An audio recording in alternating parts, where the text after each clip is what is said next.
Alright, this is how you play every side of you. It's in the key of D major. So you're gonna have your one chord, D. And for D, you'll need to know D major in this position. Kind of the default D major or major 7 shape. You'll need to have major 9 and be able to hammer it on. I do it with my pinky, but if you find a way to do it another way. And then another one for D major will be a root position D major 7. I'm not trying to flip you guys off. I'm trying to show you guys like the shape in the best way possible. Let me put the light on me real quick. Might be easier to see what I am doing.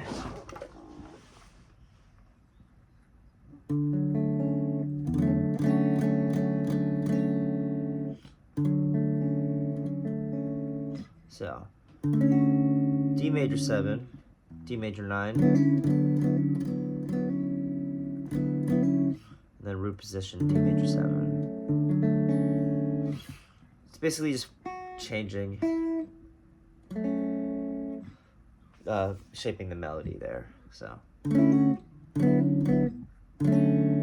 in terms of the E minor, the 2 chord, you'll just need to have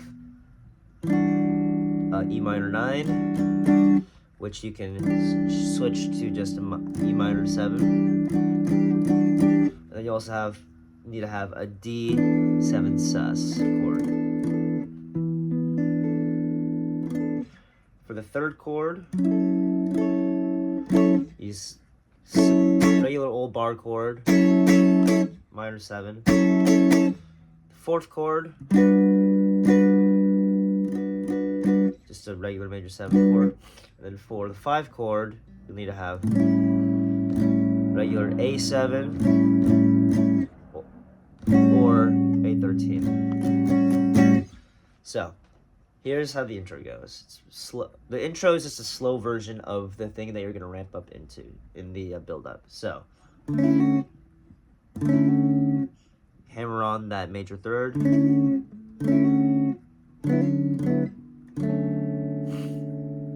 So it's all those D major chord inversions or extensions that I showed you.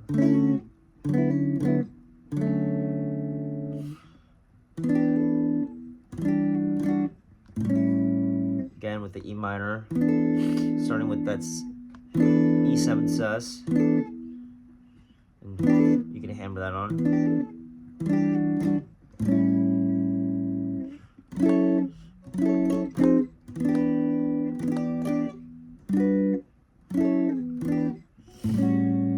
So D, E7 sus, E minor 7, A7, F sharp minor 7, chromatic down to E minors, G, F sharp, E, A13. So that's how it goes.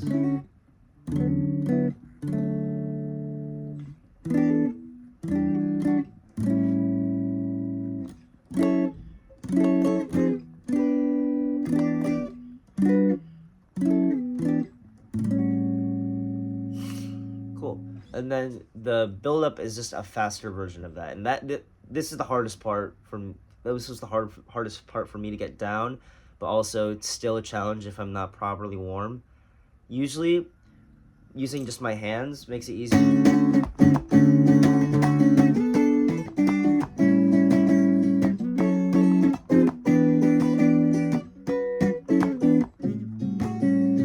But you don't get as much presence. I haven't been using my hands as much recently either. But the pick,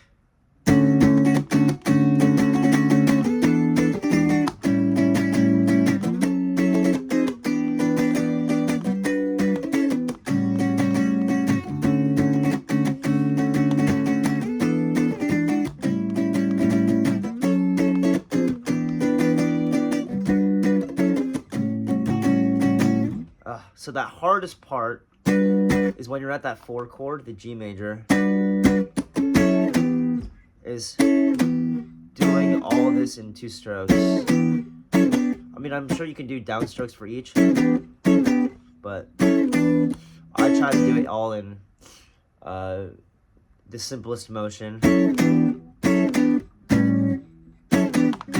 then land on that 13. If you're a jazz player, you should be able to have that quick change down, but for me, who's not a jazz musician, it's really hard to get that down. Another tricky thing is always remembering to go to this D7 sus instead of the D minor. Kind of, if you go to the D minor chord instead of the D sus, you're kind of left on an island of like, the part isn't going to move anywhere. So the difference between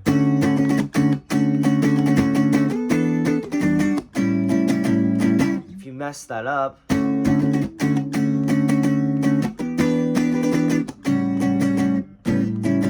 like even I got lost just thinking about it or listening to it.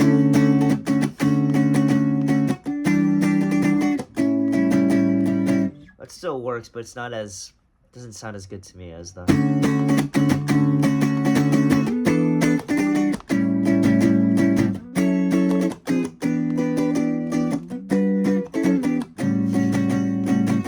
And just make sure when you do the break, you do that twice, I think. So top the intro.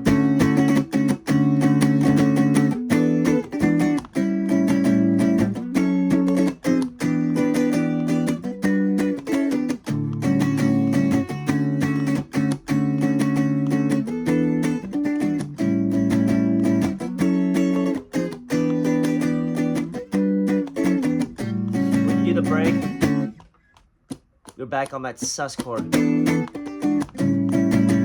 so when I first was learning the song, when I was writing it, I would always mess up and go to the 3 chord. 3, 4, 1, 2, 3, 4. You can't really let your hand get cold there in that break. You have to get ready for the.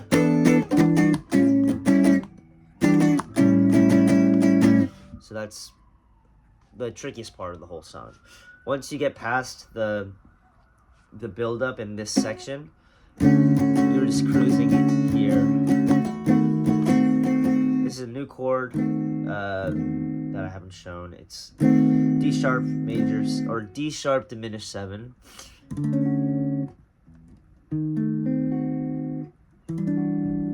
To our 2 minor 9 chord, or E minor 9. And keep that note on top. This is the guide. This guy will never move.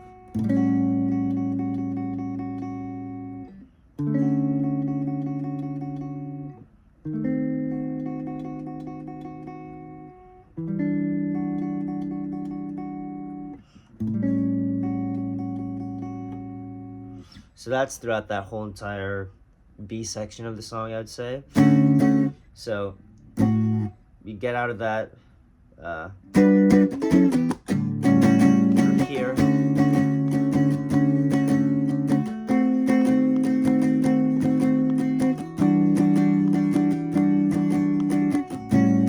Out of there right on time.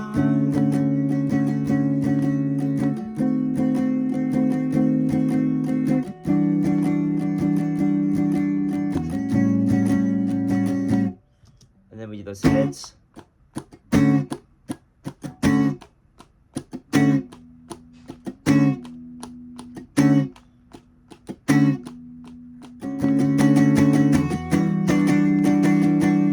Invert the chord progression to where you start on the 2 instead of the 1.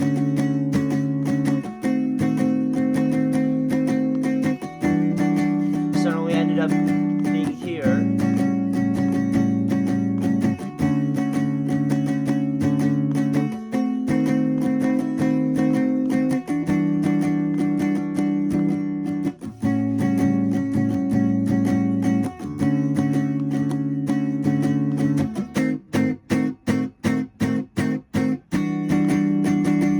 That's always the fun part, is doing those hits on the diminished chord for the tension.